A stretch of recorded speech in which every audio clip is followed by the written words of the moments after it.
Bueno, jóvenes, siguiendo con la explicación, aquí tenemos todo lo que viene a ser los relays.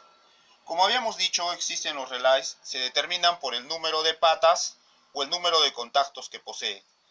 Tenemos aquí un relay, ejemplo, que es de 8 patas. Tenemos un relay que es de 11 patas y tenemos un relay que es de 14 patas. Habíamos dicho que el relay, cuando excede de su tensión, se convierte en contactor. Entonces aquí tenemos un contactor. La función es que permite el paso, o se chupa, como se dice, y se suelta cuando la corriente baja su tensión. Ahora bien, ¿cuál es su clasificación? Habíamos visto que existen relays convencional. ¿Cuáles son los relays convencional? Son todos estos que podemos observar aquí. Después tenemos el relay térmico. El relay térmico es este relay.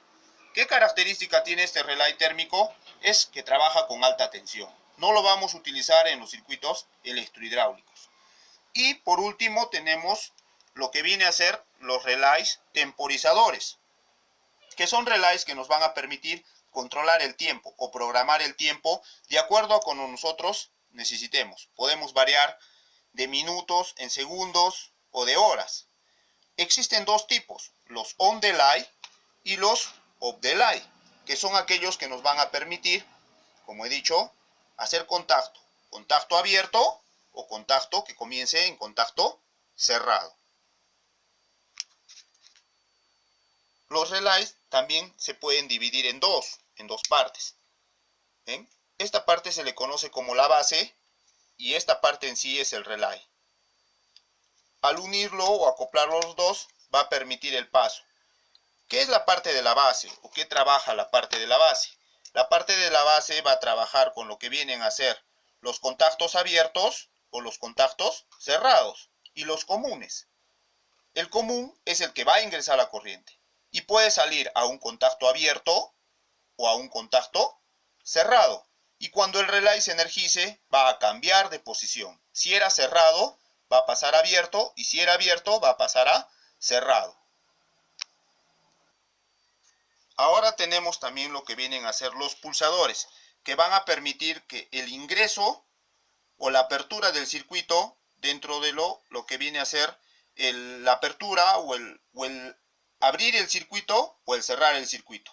Para lo cual nosotros ya hemos visto que existen los pulsadores normalmente cerrados o normalmente abiertos.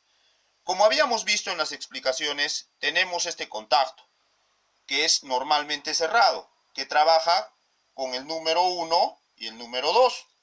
También tenemos lo que viene a ser el pulsador normalmente abierto, que lleva los números 3 y 4. Estos pulsadores, al activarlos, ¿no?, al accionarnos, nos van a permitir el cambio. En este caso, por ejemplo, este pulsador es 3 y 4, está normalmente abierto. Si yo lo pulso, va a pasar a ser normalmente cerrado. También existen aquellos pulsadores que nos van a permitir un enclavamiento, como es este caso. Va a cambiar de una posición a la otra. Puede tener una posición que sea neutra, una posición que puede ser normalmente abierta y una posición que sea normalmente cerrada. Para el trabajo eléctrico también nosotros podemos tener lo que vienen a ser estos pulsadores, que en electricidad se les conocen como joystick, que nosotros también en maquinaria pesada los conocemos. Podemos cambiar a diferentes posiciones, ¿no? Podemos cambiar a posiciones normalmente abiertas, posiciones normalmente cerradas, y eso nos va a permitir que nosotros tengamos ciertas características o cierta adecuación al trabajo que necesitemos realizar. También tenemos lo que viene a ser los LED, ¿no?, o los foquitos, que son los que nos van a permitir en el tablero poder identificar si el componente ha sido accionado o no. Estos focos o LED trabajan con 24 voltios. Son difíciles de conseguir porque normalmente existen los que son de 220 voltios o corriente alterna. Pero en este caso, estos foquitos van a trabajar con 24 voltios, que no es muy común encontrarlos, pero sí los vamos a encontrar. También tenemos lo que viene a ser los finales de carrera o limit switch. ¿Qué es lo que hace un final de carrera? Abre un contacto o lo cierra, de acuerdo a como nosotros lo coloquemos. Es como un interruptor, pero ¿qué es lo que va a permitir? Que el cilindro, al llegar a la parte superior, hace que cambie de un normalmente abierto a un normalmente cerrado. Estos finales de carrera son muy utilizados en lo que viene a ser la neumática o la electroneumática.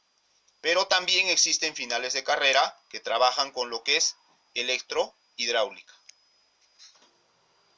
Ahora bien, también tenemos ciertos componentes que nos van a permitir. Por ejemplo, tenemos esto que se le denomina bananos. Un banano hembra y un banano macho. Es el que nos va a permitir hacer los contactos. ¿Para qué? Para que podamos armar el circuito con su respectivo cableado. En lo que viene a ser los circuitos eléctricos, trabajamos con los cables. Este es un cable automotriz que es el que nos va a permitir el cableado dentro de la máquina, de maquinaria pesada. Entonces, y también, por último, tenemos nuestras herramientas, que normalmente lo que vamos a utilizar son destornilladores y lo que viene a ser los pelacables y los alicates. Entonces, jóvenes, esto es lo que vamos a trabajar durante todo lo que es el armado de circuitos eléctricos de electrohidráulica. Muchas gracias.